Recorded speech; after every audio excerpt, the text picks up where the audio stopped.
Hey everybody, Dr. Chris Perron, working from home, just like you are, right?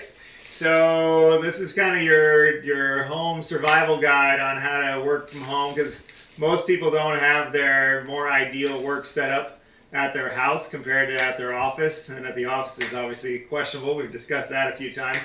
But I want to give you a few tips on how you can at least make things better at home. There's no perfect. Let's start with that. So the idea is the closer we can get to what is ideal, the less strain there'll be on our body. And especially since we've been doing it for a little while now, and for the foreseeable future, a lot of people will be working at home and oftentimes on a laptop just like I have here.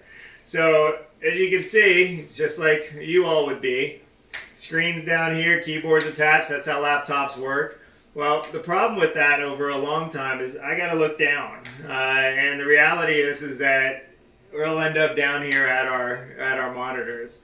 The other one is, you can see my shoulders up, but basically almost on my lap would be the more ideal position. So on dining room tables, kitchen tables, they're not meant for the same height that we want to work from. They're a little higher than that, and so that's going to bring our shoulders up, and then on a laptop it's going to bring our head down. And that creates all the tension between our neck and our shoulders, which doesn't work out so well over time. So here's a quick and easy way that you can use a laptop at home and decrease the strain. I got my handy dandy props, and I do use these. So just take a shoebox, or a box about the same size. So what I just did there is I put the monitor basically more at my head height.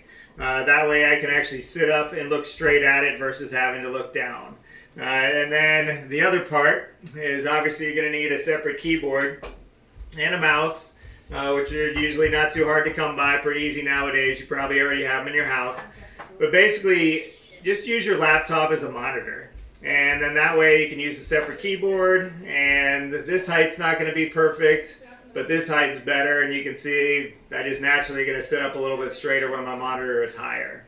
As far as what's ideal and the closer you can get, standing desks, sitting desks. The idea is if your arms are just relaxed hanging by your side and you turn sideways, you basically want your elbows to be 90 degrees. It can be a little lower if you want, but any higher at all is just going to create this tightness up in the shoulders. And then like I described with the monitor there, the idea is that you want your nose to hit the middle of the screen, and so it keeps your arms here, your head here, therefore you're up nice and straight. And that's going to make a big difference on your neck and shoulders as you work in this sort of a situation. The other key thing I want to point out is that the strains on those areas, quite sincerely, are the areas that go with our nervous system that can impact literally your lungs, as far as things compressing here, as well as the upper neck is the area that does go with our central nervous system, which includes immune system. I don't state that for panic. I state it for this is important, right? It's important all the time, but if part of your focus in staying home is that you're trying to make yourself stay healthy, well, then those are things that you want to kind of a little extra motivation to do that. And other than that, we'll see you in the office soon. All right, hope that helps. Take care.